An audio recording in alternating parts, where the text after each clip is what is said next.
Hey guys, welcome to the rollout. I'm Lindsay Rousseau. And I'm Genevieve Marie. Hello and welcome to And our first live YouTube show. woo, thank you so much for being here. We're so excited to be doing these shows live on YouTube. So, of course, if you like what you see, share the love. You are watching the Fabled 42 Network, where we create community through friendship, gaming, and chaos. And make sure you click the like button on this and subscribe so you can see all the awesome content that we have here at Fabled 42. Okay.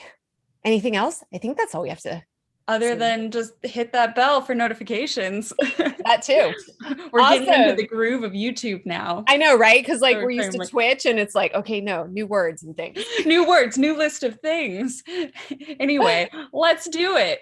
Yeah. So we're so excited today for our first YouTube live show. We are going to be talking about world building from the table to the page. And we have two amazing guests today. We have Kirk McCune from the Charismatic Voice. And then we have Timothy Meyer, also known as Pro DM, joining us.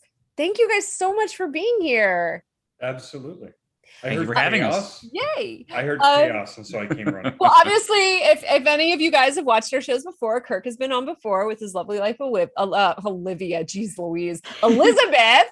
He's the second wife. They have an amazing channel, so please check out the Charismatic Voice on YouTube and their website. They've got so much fun content. But why don't you guys just tell us a little bit about yourself first? Kirk, let's start with you. Okay. I've been gaming. In terms of gaming, I'm assuming. I've been gaming for since I was a wee little boy with the Apple II green screen playing Oregon Trail. So did not die of dysentery. Oh, yes. I remember Oregon Trails well. Vividly. And started playing Dungeons and Dragons around 10 or 11 years old in the Boy Scouts. And started DMing right after that. Been DMing for a lot of years now. I don't want to, I guess, age myself here, but it's something that's just ingrained in my brain. And I've never done a box campaign. Every single campaign that I've ever run has always been something that I've created, a world that I've created, not anything that anyone else has sort of handed over to me. So it's something that is near and dear to my heart. And I also like that aspect of generating or creating a world that there's emotion and there's a lot of thought that's been put into the intricate details that someone can't go online and read up about it before they can show up to the campaign. So yeah. Timothy, before we get to you, Kirk, I just have one question. Yes. You did get through the Oregon Trail, but did you do the Amazon Trail? I have no idea what this is.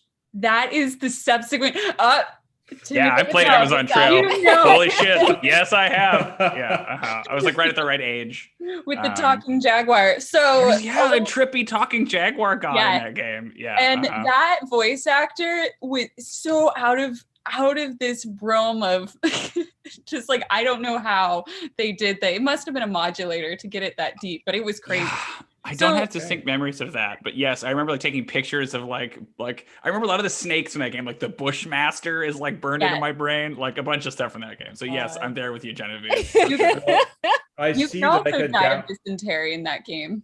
I see I can download it for DOS, so I know. Yeah, it says it. Yeah, it was released in 1993. Yeah. Okay. All right. That's the heyday of gaming, right there.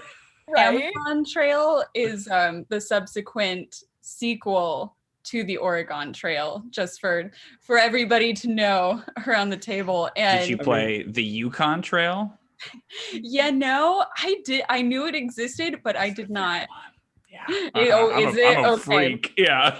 I've done all three. You just played all the trails? Yeah, okay, listen, they're in a trail out there that I've not played. Geographically, it makes sense to go from Oregon to the Amazon. So and then to Yukon, I guess. And then back to the Yukon. Yeah. Right. Yeah. Great. Shame on me. Anyway, sorry, geeking out. Well, on that note, Timothy, why don't you tell us a little bit about yourself too? Hi, I'm Timothy. I am a professional dungeon master.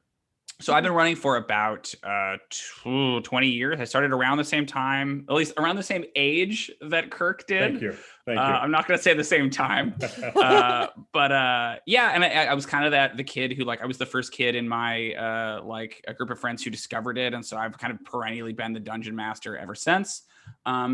I have been involved with games in some capacity my whole life, but I've only kind of went professional this year, sort of in the pandemic. And it's been like really remarkably, like, surprising how much market there was. I've been kind of thinking about it for a long time, but like, man, I'd love for this to be my job, because it's like all I think about all the time otherwise, right? Like kind of like Kurt was talking about, I have run games in established settings, but like world building is really my love. Like I'm like a pervert for like maps and lore and names and that kind of stuff, right? Like that's the thing I get enjoyment out of when I run. Like, obviously it's about the players, making sure they have enjoyment. But if I could just sit in a corner and come up with nations and politics and do all of that, that's like 90% of my enjoyment. So I'm very excited to be on this podcast today, because we're gonna be talking so much about world building. Yeah. So, yeah. I've been, yeah. No, keep going. I was just gonna say, so Kirk and I know each other because he hired me to help consult on his Battle Bards game, and so we've been kind of like, I've been behind the scenes conspiring with him a little bit on what Lindsay and the rest of the party have been up to. So that's been really fun as well. Is kind of getting to just be the puppet master a little bit. Yeah. Well, not just the puppet master anymore, because Right. For those of you who don't know, the Battle Bards, Charismatic Voice does a D&D game that I think we're now saying the third Saturday of the month. I think so. Over on the okay. Charismatic Voice Twitch channel. And Kirk had been DMing, but now he's going to be a barbarian. Yes. Timothy will be taking over as the DM for that game. Barbarian. Yeah, Barbarian. Sorry, Yes. Barbarian. Yes, Well, that's really exciting. Yeah. So obviously this came about because, Kirk, you are creating a series of fantasy novels in your homebrew world, and you wanted to start, correct me if I'm wrong, you wanted to use the tabletop gaming experience to help build that world. Yeah, it's interesting. It's easy for me to write a story, a narrative around what's happening in the here and now within this world.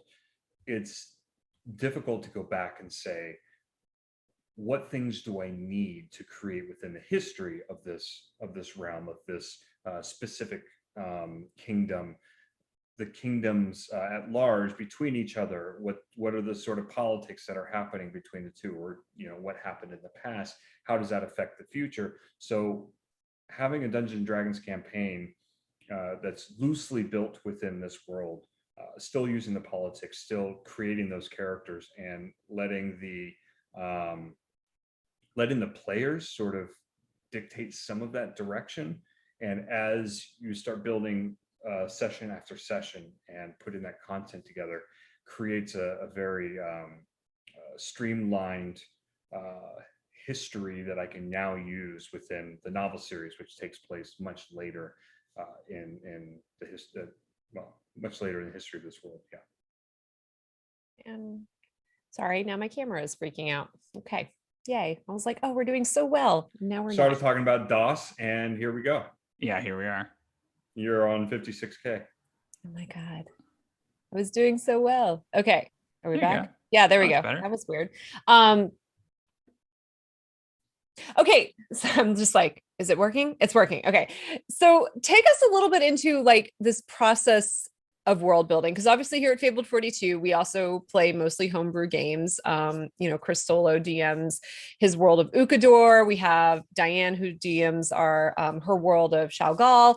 So, when you're creating this world, this universe for yourself, obviously a lot goes into that. And if you are creating that for the tabletop setting, but then also for a novel setting, kind of what are some of the intricacies that go into all of that? You want to jump in, Tim, and then I'll sure, I can. Yeah, I mean, I find that what's really important with Kirk can speak more to the kind of like fiction angle of it, but for me, it's all kind of centered around player agency, right? So writing a world for fiction versus writing a world for, I think, a campaign are actually pretty different disciplines, because you really want to make sure the world you create for your players allows them to shape it. It's very easy to kind of get into this thing of like, well, these are the big historical events and the players are kind of can see them, but what you really want is them to shape it. So I like the idea that Kirk was talking about of setting the player's actions in the distant past and then writing this fiction in the present, like letting whatever they do and how their actions have affected the kind of world to shape your history. So to me, it's just all about who are my characters, what are they up to, what do they want, and how do I challenge them on that level? And then from there, kind of making the world an outgrowth of that. So I'm running a game right now that's like a private detective game where all my characters are kind of like, PIs, and it's very urban based and they're kind of solving mysteries. It's set in Eberron, which is a pre-established setting, but I'm kind of building the city myself. So it's a lot about like, what is this character about? Like, this character is all about guilt and survivor's guilt. Okay, so then I have introduced this idea of like a refugee camp of these people who had their lives ruined by this particular war, right? Like using the characters' stories to kind of inform what kinds of things they encounter is where I kind of start from, and then try to like go outward from there, as opposed to just saying, I think there should be a desert. I'm like, well, what does the desert mean? Why does it exist? How does a desert affect this character's journey? I was trying to start from character and then go out, as opposed to just, making declarative statements about trees. Yeah. And I think we went a different, the adverse direction with mine. Right. Because you started from the campaign as opposed to starting from the players. You didn't know who the players were going to be yet, right? Right. So, exactly. So we started from locations. We had two specific kingdoms we wanted to focus on, and 2 or 3 specific landmarks. What do those landmarks mean? Why are they important? And so Timothy and I, for the first couple of sessions of us just brainstorming back and forth, we created the history of one specific area. And we said, okay, the forge, I'll just go into this. The forge is this place. It's like a smithy. Man, my words are failing me right now. It's just like just a haven for where a lot of the greatest weapons and armor had been made within the world. It was the very first forge ever made within the hollowed out chasm of a volcano, essentially. Why was that important? And we started to dig in and finally came up with, okay, this is the only place in the world, the known world, where magical weapons and armor can be forged and made, because there's special properties within there. And so from there, we started to piece together this breadcrumb trail between the kingdoms, why there's tension, maybe some of the things that have happened in the past, other places that have been created because of what's come out of this place. And it turned into this spider web. Thank you. Yeah. Turned into this spider web of historical landmarks that we could use to create the setting that we're currently in. I don't want to give too much away, Lindsay. Yeah, of course. No, of course. Right. You I was going to say obviously, something too. I am a player. I realized, like, oh, oops, spoiler. No. But also now I'm wondering, I'm like, well, wait a second. This is really quite fascinating, because like you are the world builder. I mean, obviously you two are working together, but like now you're playing in the campaign, but Timothy is DMing the campaign. So does that mean you know all the spoilers? Yes, but you know some for sure. Yeah. Yes. Understand from a DM's perspective and a DM point of view, I know the difference between player knowledge and character knowledge. Of course. So it's an easy transition for me. It's also my challenge now to throw stuff at him that he doesn't expect. Like now I can take the rules and I can change them. How dare you? Yeah, that's gonna be fun. Is that like, what does Kirk think he knows? And then like I can invert it and be like, actually I changed that or whatever, right? Like nothing huge, but like little stuff like that. I'm gonna have fun finding little surprises for you, I think. And I appreciate that. We had a few, because we do a Patreon poll as well while we're playing the games, and sometimes in my rush to prep, because a DM usually preps a couple hours before the session. In my rush to prep for the session, the poll that I would put together, a lot of it is game changing and sends the characters in a different direction. And I might not have thought the options through all the way. And in my mind, I'm like, oh, they'll go for this option and they'll all vote a completely different direction and mess things up. Yes, shame on me. But it's been great. Those options have actually helped influence this direction that I've gone 1,000 years in the future, where the book takes place, that I've rewritten my entire prologue to go along with one of the decisions that I've made, and how it's impacted the world since then. So yeah, that was actually going to be my follow-up question is, you know, at a certain point, like, you know, we have death of the author, but like you're currently writing the story as you're playing the game, as you are interacting with your fan base. And I mean, that has to change a lot of what you decide to do, depending on, I mean, to a certain extent, you're going to do what you're going to do because you're the author and you have sort of the Bible of how you want things to end up. But you also want to make sure that you're making the experience exciting for fans as well. So how much does fan input, like Patreon polls? I mean, I know all about Patreon polls and how my work and my choices of what I do next changes varied upon, you know, them. Because I mean, essentially they're my fans and they're the ones that actually pay me to do what I do. You know, they're the reason why I can continue to do what I do. So how much does fan interaction actually change the narrative or your choices as far as making your game or your novels?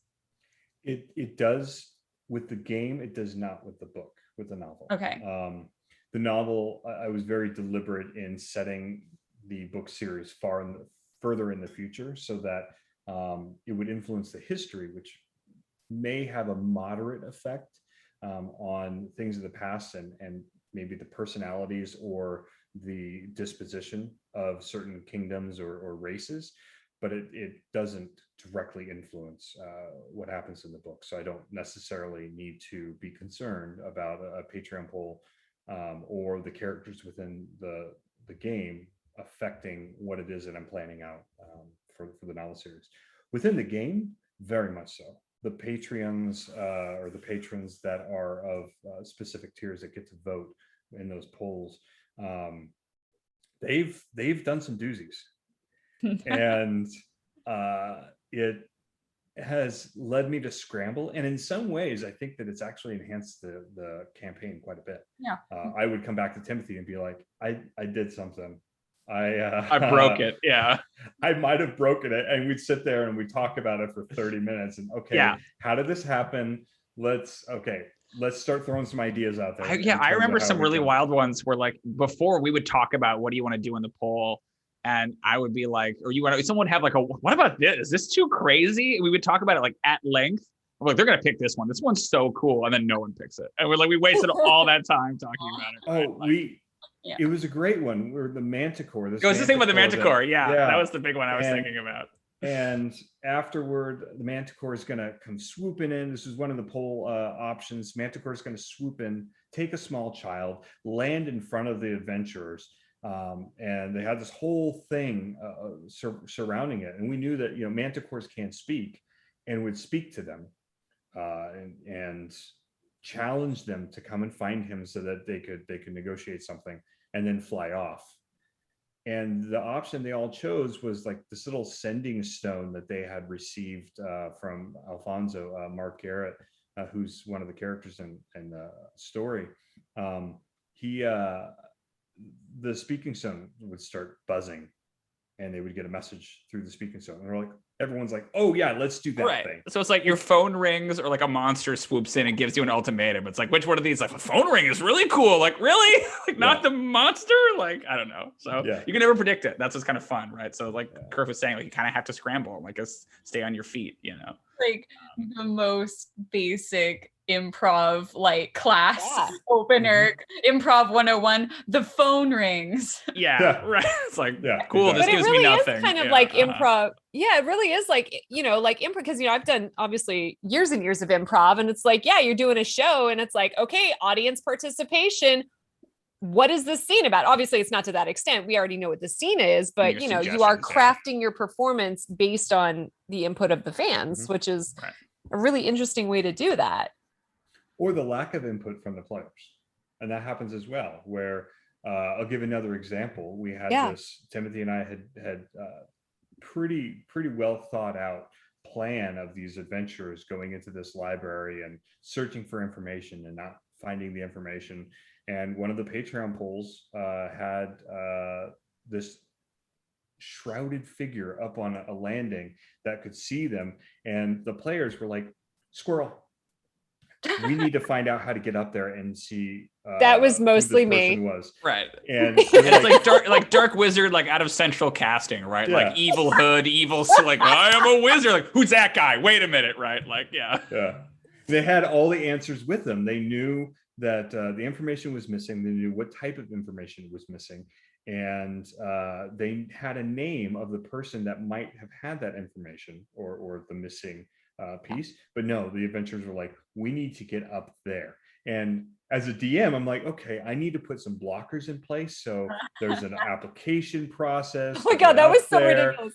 And everyone's like, okay, well, where are we going to stay? Well, if it's 4 weeks, then I guess we have to wait 4 weeks. Let's just put and as a DM, I'm like, walk away, just walk away. He literally tried to shut us down through bureaucracy. Which I love. But I especially love your determination. Like, we will stay in this town as long as it takes to get that form. Like, you know what I mean? Like you completely matched him with that. Yeah. Yeah, but as a player, you're always thinking like, oh, if there's something random popping up, the DM put it there for a reason and we have to figure, like, you don't do anything accidentally.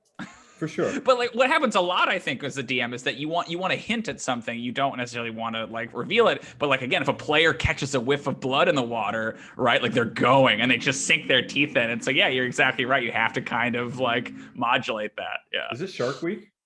It is Shark Week. Yeah. Oh, okay. Oh, is it? I have no idea. I just anded your Shark Week. Always Shark Week. Yeah. It actually reminds me of a story about a game developer who designed a very simple like detective game where it only takes place in one room, and they had to find the clue. Like, you know, they invited people to come in, and I think it was VR, and they, you know, put on the VR headset and they had to find the clue, and it was just super simple. Like, they basically hid the clue in plain sight, but there was a large number of people that were looking at the floor, and there was just some like wood chips kind of strewn across the floor because it was like a dirty basement, and some of the wood chips made up an arrow. And so they fixated on the arrow, which meant nothing, by the way. It meant nothing, but they fixated on the arrow for forever, like, and they wouldn't give up the ghost. They like, oh, the arrow's pointing to something. It's in the wall. We gotta like try and break through the wall. But that's just how some things go. Like, there's a random dude standing on a hilltop. Obviously, that's where we must go. I'm not gonna give up the ghost. Right. Any Critical Role fans will think about the chair, right? The classic example. I don't know if you guys know the chair story, but yeah, exactly. It's the same thing, which is innocuous detail that the party just fixates on and you can't get them past it. Yeah. So you might as well make that thing important. Honestly, at that point, if the players are like, this arrow leads somewhere, I'm like, great, then it does, because that will make you feel better than me having to like constantly try to like, like, okay, we're gonna pivot. Thing. And it'll just lead to the thing you were trying to get them to anyway. And that's kind of the masterstroke, right? Is to say, yes, you're right. That is a secret clue, but it slides you back into the plot that I have already prepared. Yeah. And that's what you can do without them noticing. So much better. That's the beauty of 5e, D&D, and TTRPG is you can do that with video games. It's like, I cannot rewrite anything. Right. Can't fix the code. Wall. Yeah. Right. Oh, good. Sorry, I have Wolfgang over here. So if you see my arm just flapping, that's me petting him. He's begging for attention. It's a very big dog, Wolfgang. Yeah. Right? Like, it's a ginormous cat. It's a cat, excuse me. He is ginormous, though. He's a ginormous Maine Coon. But he's on the table right now, so. So with all the world building, obviously, you know, you've got your lore, you've got your maps, you've got all of that. Now, are you diving in even as deeply as creating like specific magic systems, different gods and pantheons and all of that? Or are you really relying on kind of the 5e foundation for that? Timothy? Are you talking about specifically about the Battle Bards game, or just like well, the Battle Bards and your larger world universe that you're creating as well for your books? Okay, well, I guess that's me. Go for it, Kirk. So I do have a completely separate deity system and magic system from Dungeons and Dragons and 5e. It's not integrated into the Battle Bards campaign, simply because it's a lot of work to create individual spells and abilities and etc. But yes, the magic system in my book series is very different and very detailed. and the deity system is interesting. That's all I'm going to say. It's very interesting. I can't share. Bums the word. An NDA, yeah. Yeah. So what is from a DM's perspective, you know, you've talked about like pivoting and making things important like that. What is a big difference between creating and DMing a homebrew world and a modular, you know, a pre-prepared modular system, or even as a player, you know, we could go both, but, you know, obviously since both of you have experience, you know, have been playing for so long and. Well, I know that Kirk says he doesn't have a lot of experience with modules, but I've done a fair number. I find that like the line between them gets thinner and thinner every time I run one. That like I don't think I've ever run a module just like out of the box. Like if you give me like, it's a 5e1, like you give me like Curse of Strahd, right? I've run Curse of Strahd like 3 times now, and like there's a lot of the same like touchstones in them, but they're completely structured differently, and I've gutted them and moved them around, again, usually based on players.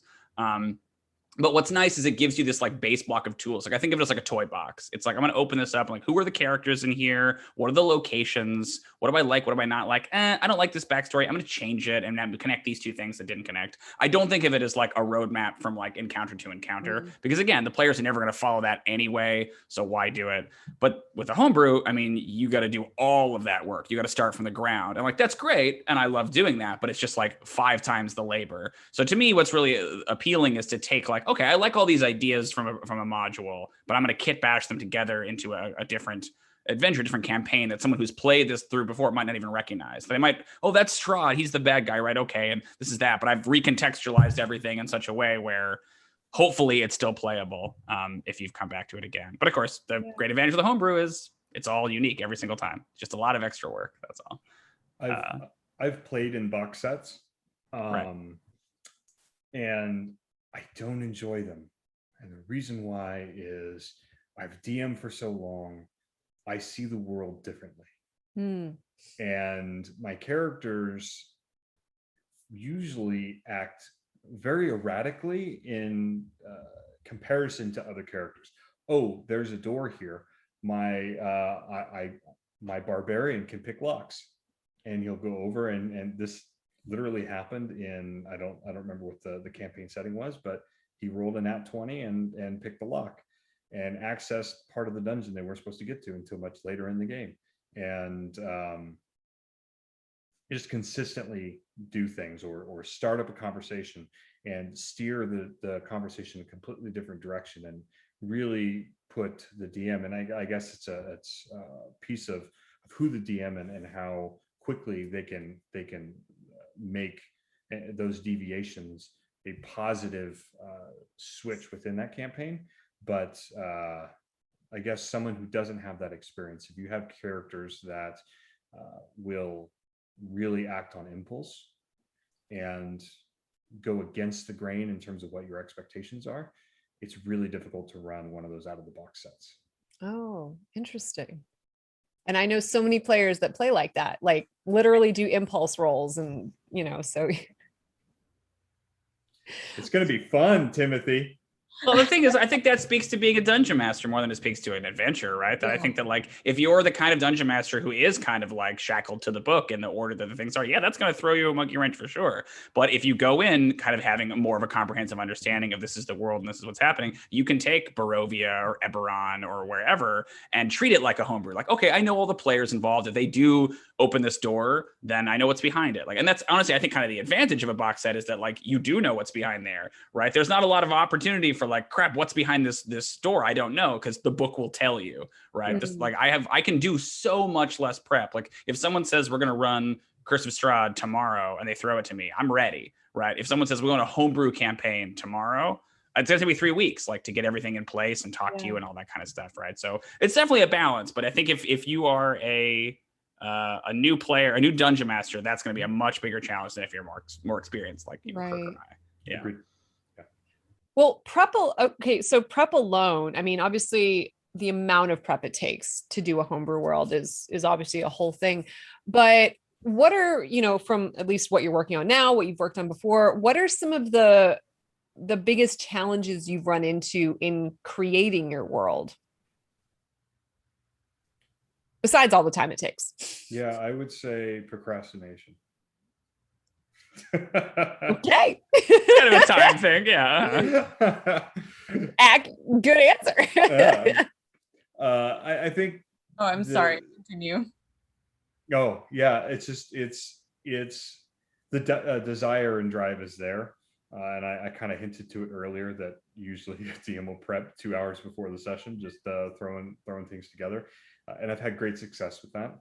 Got the panic monster, screaming at me, and turn some music on, and I just start cranking away at the page. The last session, which Lindsay, I think you really enjoyed the last session, that was entirely written 2 hours before the session. And a lot of it is just, okay, I got to write dialogue. I got to figure out the combat and encounters, and what are the different things that I need to, put in place, and the polls. I got to figure the polls out. And then certain situations where your character went a completely different direction than the party, that's all on the fly. I got to figure out how am I going to create those interactions that she wants to do without making it seem as if I'm not prepared. So yeah. What about for you, Timothy, and any of the worlds? Big challenges, like things that are difficult. To me, I find, so again, this isn't necessarily because Kirk will do a lot of the heavy lifting for Battle Bards, right? Like my job previously was just to kind of be a sounding board, which was beautiful. Honestly, that's nice work if you can get it, because then I could just like sit there for a couple hours and be like, are you sure that's a good idea? Okay. And he's like, well, this, and he'll have to like explain it. And like, it is usually a good idea, but like my job is to like poke him until he understands why it's a good idea. Right. Or just get to talk about, monsters for an hour. And that's my job. But when I'm doing my own stuff, it's like, I find, I don't know, the biggest challenge, I think I focus sometimes on the wrong stuff, like because I love the little finicky cultural things and like lore and history, that's not relevant about 90% of the time, right? You can very easily go down a rabbit hole and lose yourself in like, okay, well, what is the demonym of this country, right? Like you might know this country is called Arkazath. And now I know that everyone who lives there, they call themselves Arkazathi. And I spent 15 minutes like weighing Arkazathi versus Arkazathan. And like, that's cool, but like, does that matter? Maybe it will come up in the session once, but it's not going to motivate any adventure. So to me, like, I'm always kind of like trying to avoid going down this rabbit hole of like too much like extraneous detail. I think the big thing to do always is to make sure that everything that you make is immediately relevant to the player's choices that are right in front of them, right? So if it's great if the Lich King ruled this whole land for 6,000 years, but if it doesn't affect who's in the tavern right now, that's great for you, but it doesn't necessarily matter. That doesn't mean there's no value in it, but like make sure you know what's happening tonight, and then you can kind of like go out and do the rest of the stuff, in my opinion. But I think my biggest struggle is being like, ooh, what if this thing happened 500 years ago? And like, great, but then we need to see evidence of it now, or it needs to affect this adventure, as opposed to just getting off in the weeds on my like weird obsessive stuff, See, and I disagree a little bit with you, Tim. Oh, cool. Timothy, Yeah. What do you mean? Go for it. Let's hash this out. You wrote the town of Yova. You did, and Lindsay, if you're not familiar, Timothy did all of the lore. He created all of the places. He drew the maps. The organizations that were within there. And I've used that information for the last 3 sessions. That's great. And some of the characters and people that he put together. And now that the civil war is happening within the city because we brought this external element into the city. And based on the patron polls and based on your actions as a player, Lindsay, this wouldn't have happened if you never fired that arrow.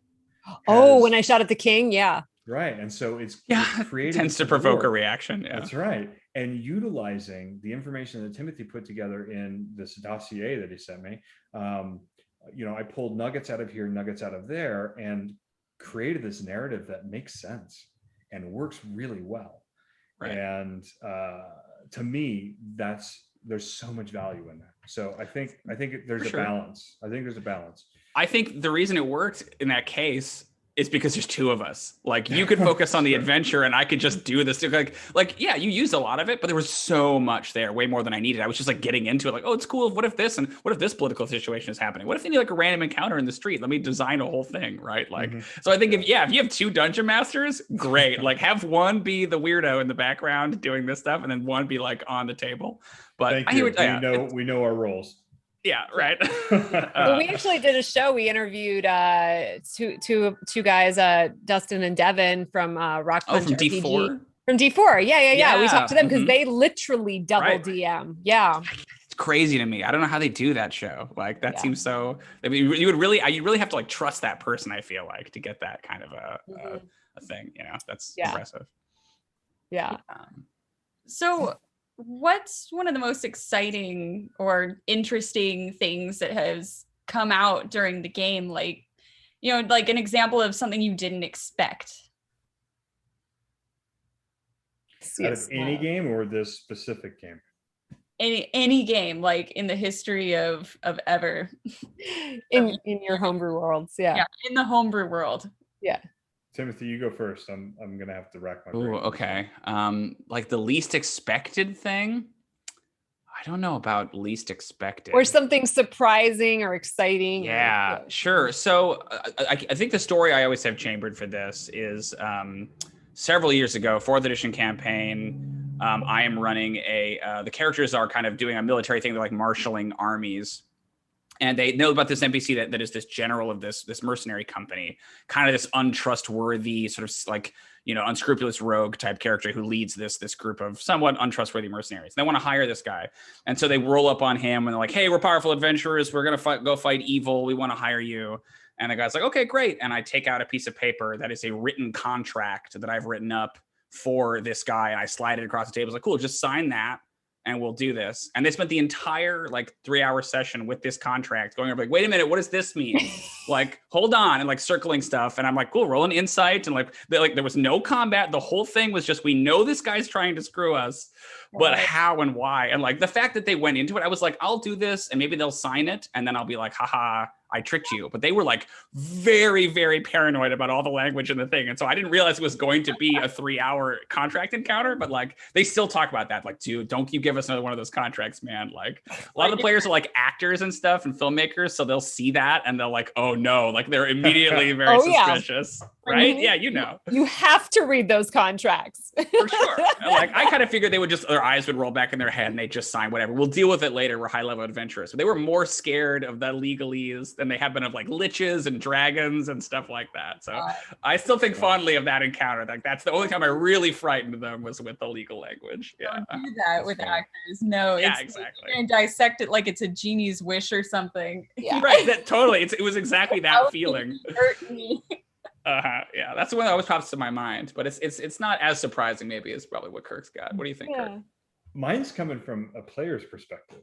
When I was a player in a campaign, I guess this is for the DM and for the other players. I was playing a Vryloka Blackguard in 4E, I believe it was. So sort of like a blade, you know, half vampire, half human, high bluff chance, all of those kinds of things. Really, he was a badass. I love that character. And in one of the sessions, I noticed one of the other players was sneaking out and had found the map or a map that the Thieves Guild for the city was using. And so one night with the DM, I had snuck into the other player's room, stole the map, and used some of the chalk that my characters always buy chalk, because chalk is one of the most important things next to a mirror that you can. Yeah, you can tell Kirk is old school. He says stuff like bluff chance, and he buys chalk. Like that's how you know Kirk is like from the old school. Yeah. And my AC is -10, baby. Yeah, right. That's how you know. And wrote on red chalk on his wall, you know, I'm coming for you. And that was it. And then later I left a letter in his backpack while I was standing guard that night. So he found it the next day that, you know, something along the lines of the Assassin's Guild is coming for you and your friends. And he was so freaked out that this was going on, that he had stolen this map. Someone had found out, they were coming from him, and this is what he was receiving back from the DM, that he finally broke down and told the entire party what was going on. And he was so apologetic that he probably got us all killed. And my character, who was evil, the rest of them were good, just sort of sat back and watched the chaos, and it was fantastic. It eventually eroded the party, and I think we stopped playing. But you killed the party with that. Oh my god. Fantastic. Fantastic. Wow. Oh no. Sad ending. Mm-hmm. Oh my God.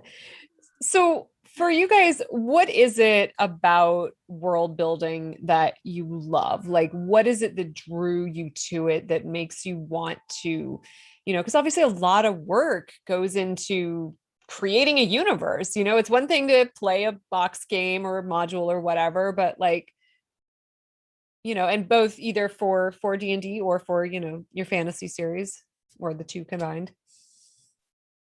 I think it's a satisfaction and the enjoyment that the players have. If I've created this narrative and created this world that they're enjoying and having fun in, and they want to have more sessions and they want to continue the story to find out what happens, it's just like writing a novel and getting reviews from people saying that book is amazing.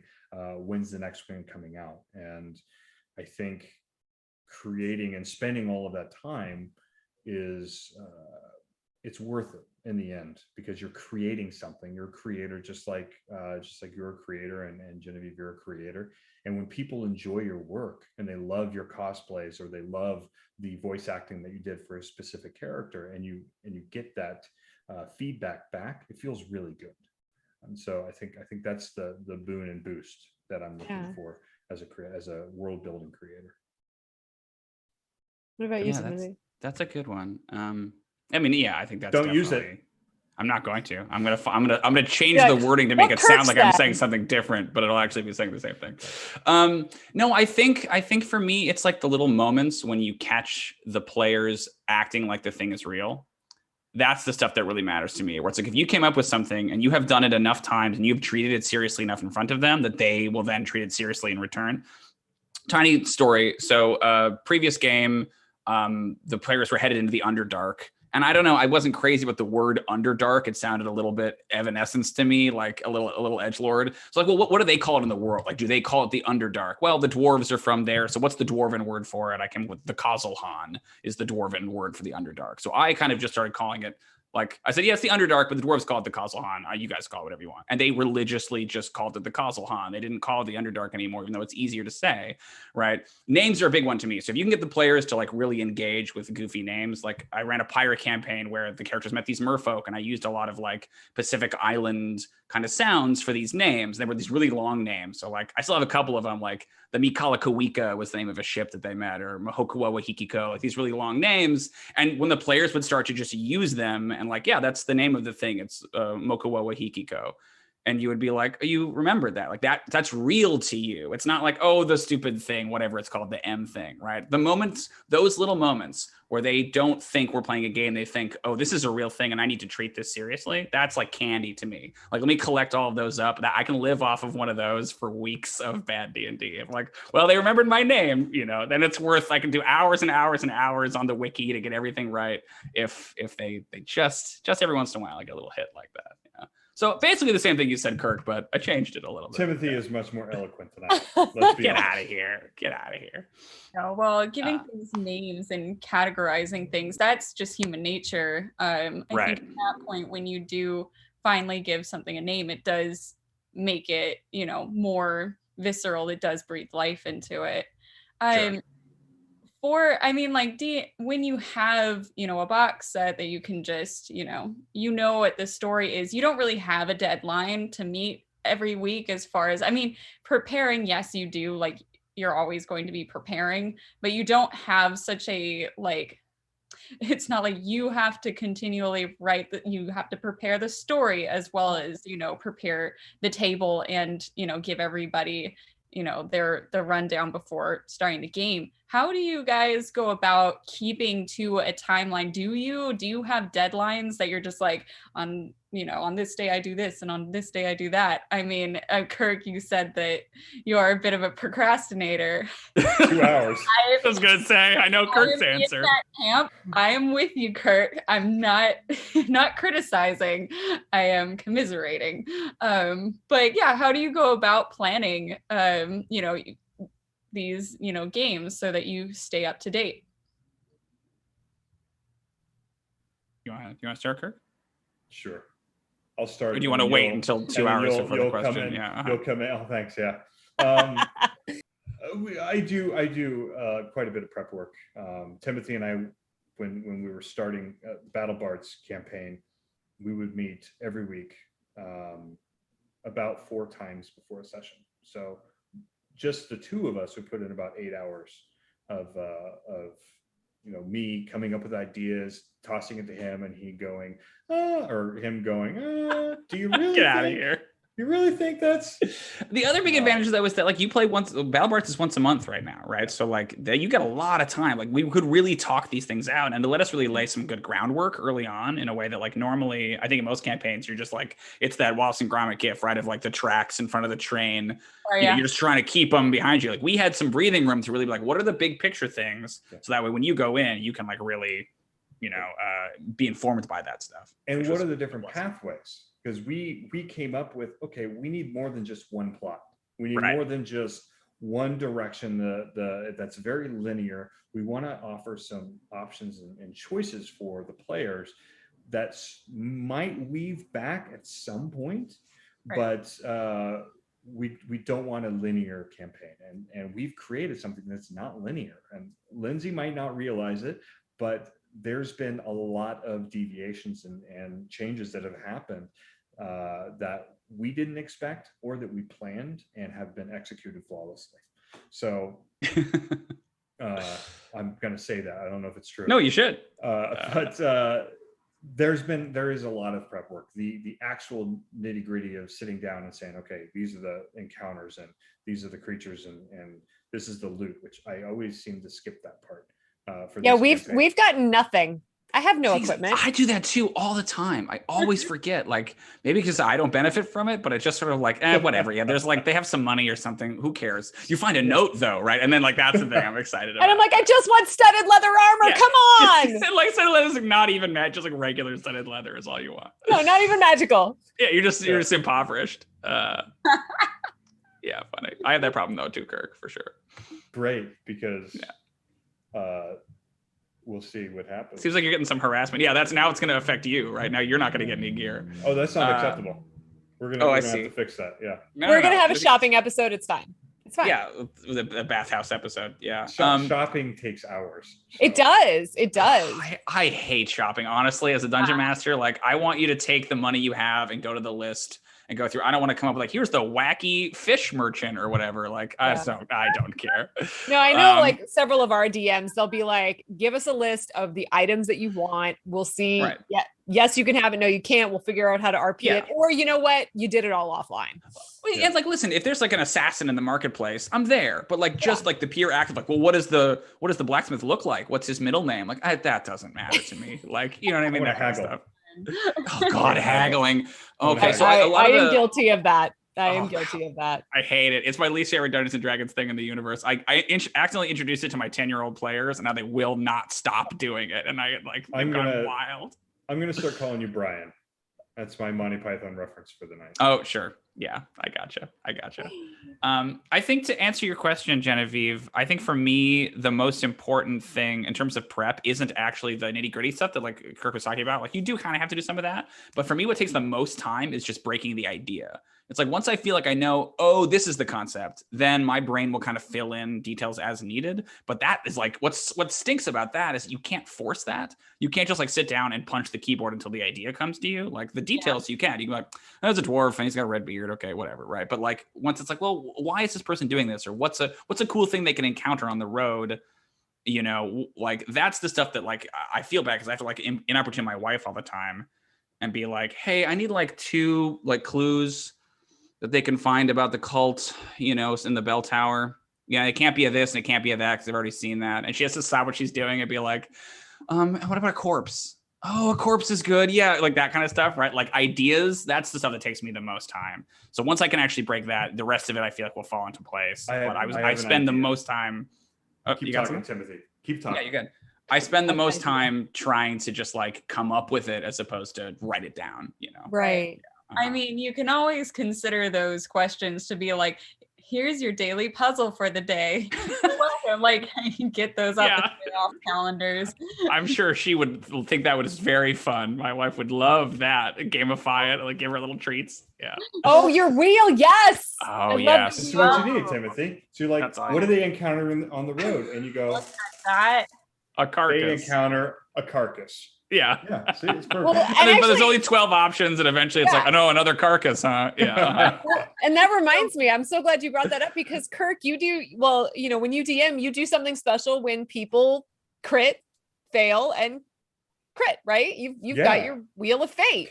I don't for crit because there's already you know, something. Oh, for the crit fail, yeah. But the crit fail when they're attacking, it's you fumbled so much that not only did you missed horribly. How do we do something that's special in that regard? And so I got a wheel, and we used to do this a long time ago. We had an app, and we decided to go away from an app, which is now old technology, and go to something a little bit more analog. And so wrote down a bunch of different options on here, and I just spin the wheel, and it landed on disadvantage for one turn. So now the player that just rolled a 1 has disadvantage. Roll it again, and I got poll the patrons. And so now I get to poll the patrons, and this happened. We had a guest character on the session, and he rolled a 1, and I polled the patrons, and the result came back that the character lost a finger. And so I had his finger get caught in the gear mechanism for his crossbow, and severed his finger right off. Oh God. Yep. Yeah, that's some old school grognard punishing. Yeah. It's just like Roman Emperor style. Right. Yeah. You're a guest player. We don't need you, death. Right. It could have been so much worse than That's true. Expecting something. You got 9 more. Just horrific. Yeah. And it's a crossbow. He doesn't need all his fingers to operate a crossbow. So real quick here. So what are some things that you haven't done or you want to do or you're looking forward to doing in future campaigns or, you know, worlds that you're creating or things like that? Personally, I've never gotten to that climax with regards to that story. So the story that we've crafted and created in Battle Bards, I'm very interested to see where it goes. I do know the intricate details of sort of the overview of what's happening, but I'm very interested to see how it plays out. And my campaigns, might have lasted a year, but it's never, or 2 years, but it's never gotten to that pinnacle. A lot of it is because squirrel happens a lot. We're going to go this way and we're going to go do this other side thing. It's almost like The Witcher 3, where you're just doing side quests the whole time. The entire game. Yeah. Yep. And so I'm very interested in that. And I'm hoping that me coming on as a player for Battle Bards might be able to help steer or maybe mess things up considerably. Yeah, let's be honest. Which of those two is more likely? Yeah. I don't have words. No, you're speechless. Failed. Yeah, that's interesting. Something we want to do. Yeah, I think that's going to be fun. I think, and as it pertains to Battle Bards, I think the fun is going to be taking the Grace notes that we already know about, that Kirk knows about, and finding a way to spin them in such a way where he doesn't necessarily see them coming. Right? If I can do that, then I think I've succeeded. In terms of stuff that I want to do, man, the project that I've been like waiting to do because of COVID, like I want to run. It's like mythical. People talk about like the 2-party game, where it's two separate adventuring parties in the same campaign world, like operating independently of each other, right? And like bumping into each other and maybe crossing paths. And like it's one of those like holy grail things people talk about, they try doing and it never quite lands. Like I've always kind of been like, I would love to get that, because like you could do fun stuff with like characters crossing between parties, and like there's a whole bunch of fun dynamics you could do. I'm sure it's been done, but I was like, I've never done it. And like I wanna get like two parties going at the same time. I feel like the time is the big problem there, right? But like, imagine scheduling that. Yeah. But that's always kind of the dream down the line is to find some way to make the two-party system work. Oh, I love that. Yeah. Well, on that note, thank you guys so much for being here. This was so much fun. Where can they find you? I know we've got your social medias up there, but You go first, Timothy. You want me to go first? Okay, great. Well, I'm Timothy. You can find me on Twitter. Mainly, I'm at XP Web Series on Twitter. I tweet a lot. You'll get links to all the rest of the social from there. We have a Twitch, we have a YouTube, all that kind of thing. But you can also, if you're interested in hiring me to be your dungeon master, I've got like one more slot open that I can take. So if someone wants to hire me, go ahead. I'm at prodm.net. That's pro-dm.net. And I would love to run a game for you. Thank you so much for inviting me on, Lindsay and Genevieve. This was a lot of fun. And Kirk, where can people find you? So I guess, I run and help Elizabeth over at the Charismatic Voice. So if you guys haven't been on YouTube, Elizabeth does a phenomenal job breaking down songs and artists from her extensive background. So there's a lot of analysis and reaction videos on the Charismatic Voice. We have a Patreon. So Patreon is phenomenal. I'm pretty much there all the time. Patreon has a Discord. I'm on Discord 25 hours a day. The community is fantastic. And other than that, Instagram, I'm on Instagram as well. Sweet. So I don't post very much, but you can DM me there. And there we go. Yeah, that's it. Awesome. Well, thank you guys. So make sure you come back here next week for our next show. We will be having two amazing designers and writers from Wizards of the Coast from Dungeons and Dragons. We're going to have Mackenzie Darmus and Sydney Adams joining us. So we're really excited to pick their brains. So you got to come back here to YouTube. And Genevieve, how can they find all our YouTube stuff? Well, please, while you're watching this now, please like, subscribe, ring that bell, all the good stuff. Sorry, I had to. All the good stuff, turn on notifications. God, now you got me thinking about the song. You can also find us on Fabled42's website. You can also find us on Twitter at Fabled42. You can find us on Instagram at Fabled42. And you can find us on Facebook at Fabled42. So again, we are the Rollout. We are now live on YouTube every Saturday. I've got cat hair flying in front of my face. Every Friday. Every Friday at 5 p.m. At noon. It's fine. I'm gonna go away now. Woof. Woof. You guys, it's been a really long week. The switch from Twitch to so we used to stream every Wednesday at 5 on Twitch. So now we are YouTube Fridays at noon Pacific time. That makes perfect sense. Yeah.